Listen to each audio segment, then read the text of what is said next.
Good morning, everyone. Distinguished delegates and participants, Dr. Mazumdar, Ram Madhavji, Mr. Binani, and all the distinguished panelists with me on the dais, and of course my numerous senior colleagues from my service and my profession here in the audience and friends. I'm extremely delighted to be here to set the ball rolling for this very important conference.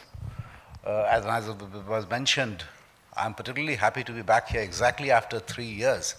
Actually, I came here when this program got launched, when President Karzai was here and I was in Kabul. The conference, of course, is particularly important from our perspective. It is on Indian Ocean, the sustainability, security, and developmental aspects. We hardly need to overemphasize the importance that India assigns to Indian Ocean in every aspect of policy making.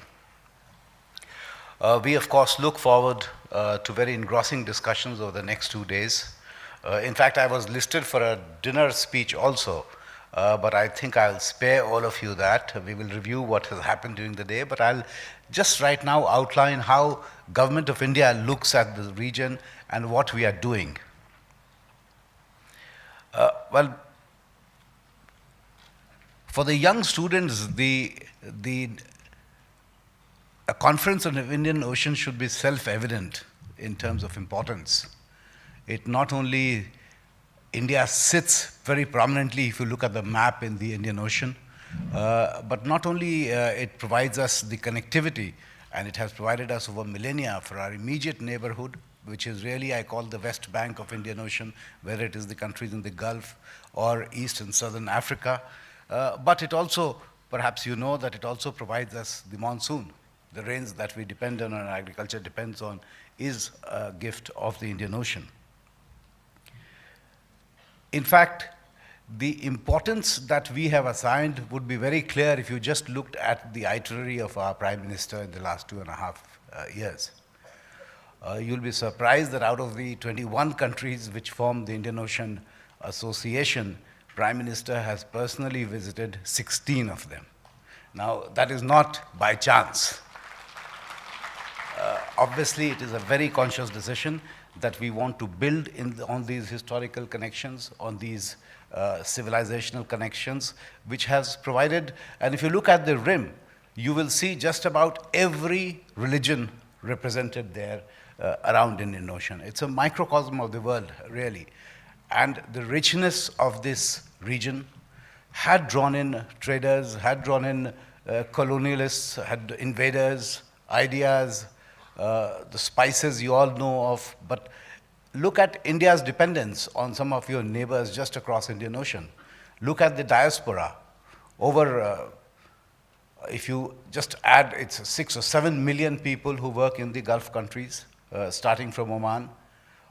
Nearly over 50% of your energy requirement is met from this region.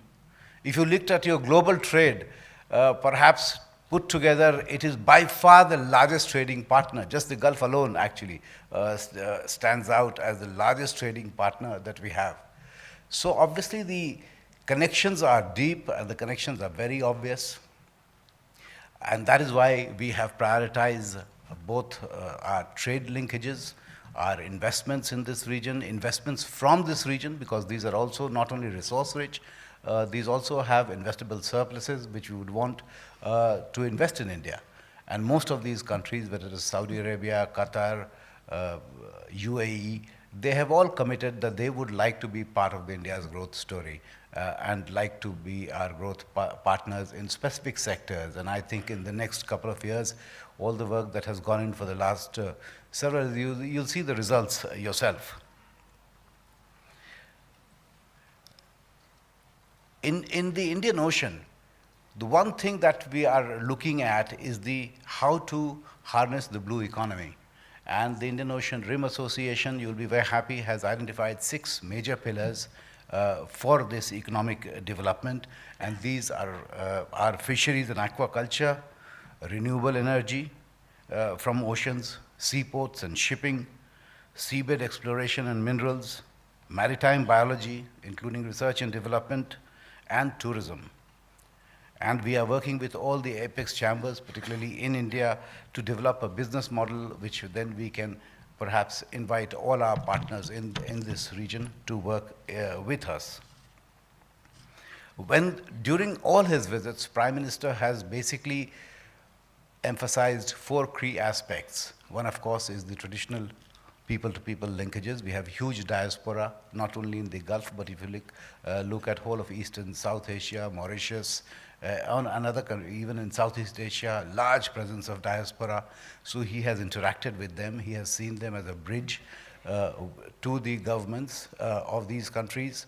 He has focused on bringing in investments and also promoting Indian investments to these countries.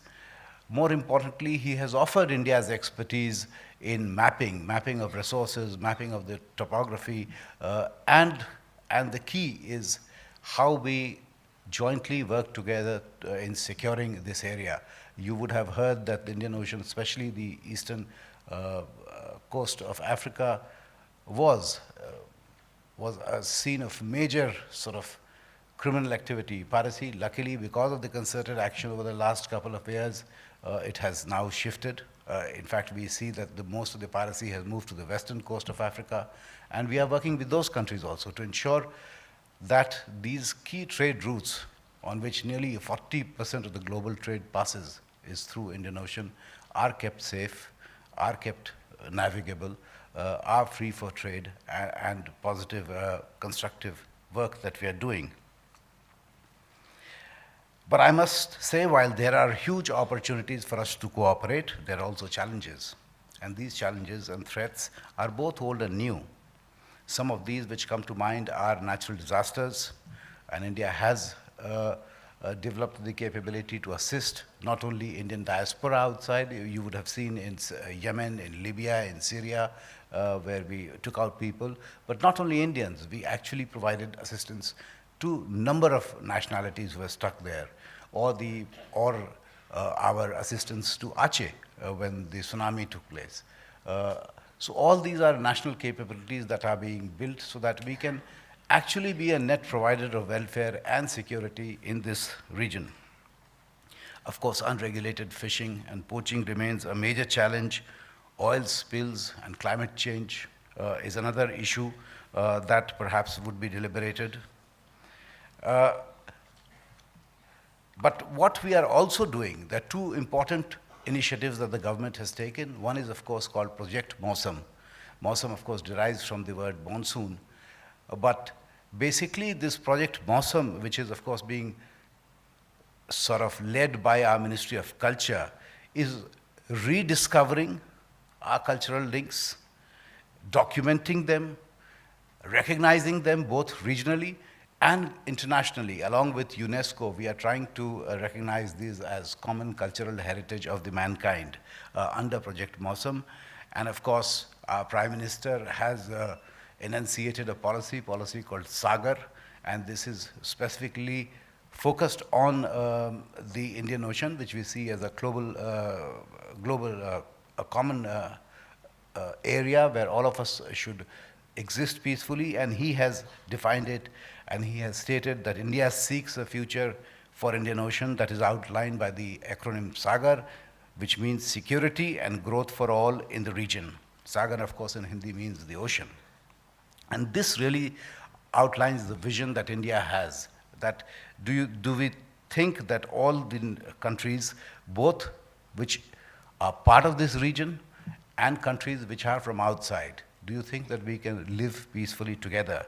In terms of foreign policy priorities, we are sure that we would not like to be guided by very narrowly defined national interests, which is usually sort of the need to project power and influence which guides such policies. We would like India not to do so, and would also make sure that our partners don't do this, and this does not become a ground for the new emerging geopolitical challenges and competition.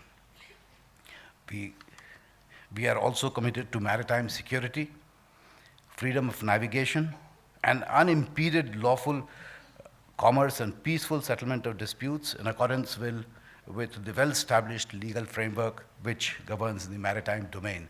So these are the key priorities from Government of India perspective, and I'm very happy, and I'm sure that the delegates and participants, and particularly with active participation of the students, this conference would deliberate on all these, and I would be attending most of the sessions, because rather than give you a lecture, I've really come to learn from the experts here, so that all these, your suggestions could be factored into our future policy making. So thank you very much, and wish you all success.